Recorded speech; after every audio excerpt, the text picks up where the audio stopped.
So I came across this video by Veritasium that claimed that the predominant explanations for why water moves towards an object carrying an electric charge, say a balloon or a cup or something, were actually wrong. I showed you that an electrically charged object can deflect a stream of water. But it is not due to the common explanation, the common reason which is given, which is that water is a polar molecule. And then they then gave their explanation for why the water was moving towards the charged object. So what really is causing this water to be attracted towards the cup? Well, it is charges, but it is ions. It is dissolved ions in the water. There will be some OH ions, some H+ ions, and there will also be some other impurity ions in the water. So what happens when you hold this negatively charged cup up against the water stream is it will repel the negative charges, the negative ions in the water, some of which will go back up into the tap. And that means the water coming down will be slightly positively charged. And once it breaks up into droplets, those droplets have a positive charge that they can't get rid of. So now those positive droplets are attracted to the negatively charged cup. And you can see those droplets swirling around the cup because they are so attracted to it. And they say that's because it's actually carrying a net charge. Now, I was deeply skeptical about this new explanation because ions moving back up into the tap, that just didn't sound right to me. But to an extent, my skepticism is not relevant here because in science we create models that describe reality.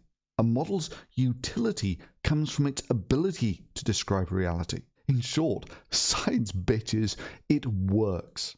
So if you want to show a model is wrong, it's simple. All you have to do is make a prediction from that model and then show that it doesn't accurately describe reality. That is, reality is going to be the ultimate judge on these matters. So let's devise a simple apparatus. So this is my very simple apparatus, consisting of essentially a glass tube with a syringe at the top that holds about 25 milliliters of water. That's about a shot glass's worth of water. Now this is effectively an electrically isolated system. That is, charge cannot effectively leak away from this object. So if Veritasium is right, then when we actually move a charged object next to the stream of water coming out of the bottom of this, then we should initially see that it's attracted, which means that we are actually carrying a net positive charge away from the rest of the water, which means that the rest of the water must carry a net negative charge. So what you should see, if Veritasium is right, is the first water that comes out should be attracted to the actual negatively charged balloon, then it should become neutral, and then last of all, the water should be strongly repelled from the balloon that it was initially attracted to. So what happens in reality? Okay, so I have one cup, which I'm going to hold about there, and now I'm going to charge up my cup, put the water in the top. And now, Veritasium is right. At the end, the water should be repelled in the other direction. And no, it's not. Okay, it's just the same deal, but this time I'm going to choose a big ass balloon. So, first of all, I charge up my balloon over here.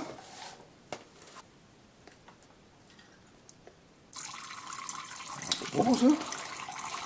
And our balloon gives us a nice big deflection. So if Veritasium is right, we should have less deflection at the end. And the answer is not a bit of it. We get more deflection at the end.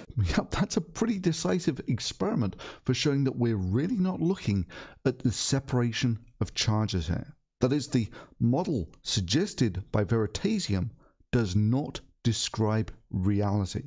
That is, it's wrong.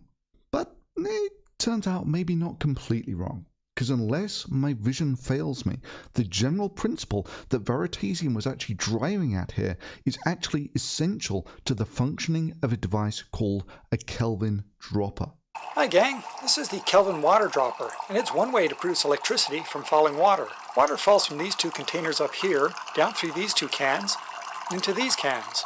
The result is a spark every now and then down here. Now, the Kelvin dropper, invented of course by Lord Kelvin, was meant to show how you get really quite decent static electricity buildups around moving water, most notably in thunderstorms. However, the key element of the Kelvin dropper, where all of the important stuff happens, is where the water goes from a single stream to droplets.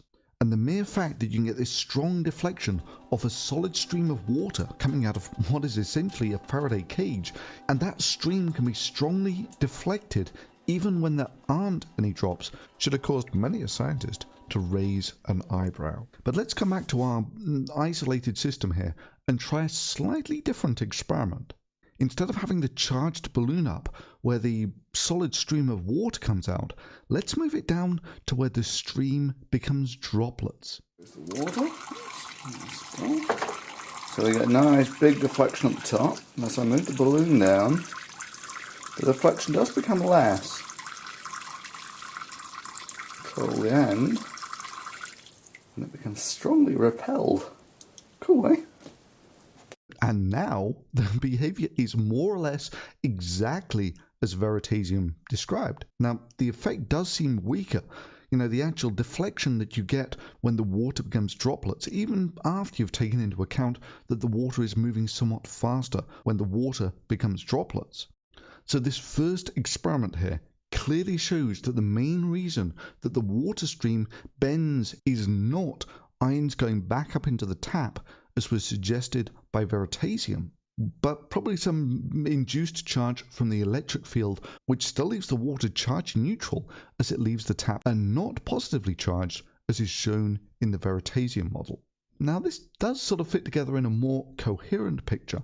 That is, when the balloon is near the solid stream, the water molecules and the residual ions rearrange themselves electrostatically, kind of like magnets do. And this creates an attractive force between the water and the balloon. However, when the electric field is much nearer to where the stream is becoming droplets, the Veritasium explanation does seem to be the one with predictive capability. So is this now a better explanation for what's going on here? Well, it's got a lot going for it, but my suspicion, mostly based on a lot of other experiments that I did to get to this really quite simple apparatus shown in this video, suggests that there is a lot more going on here than meets the eye, and that maybe not just the Veritasium and my explanations here are wrong, or at least significantly incomplete, but maybe even Lord Kelvin's too. And a lot of it has to do with what happens when you bring a balloon charged up with static electricity up to a drop of water.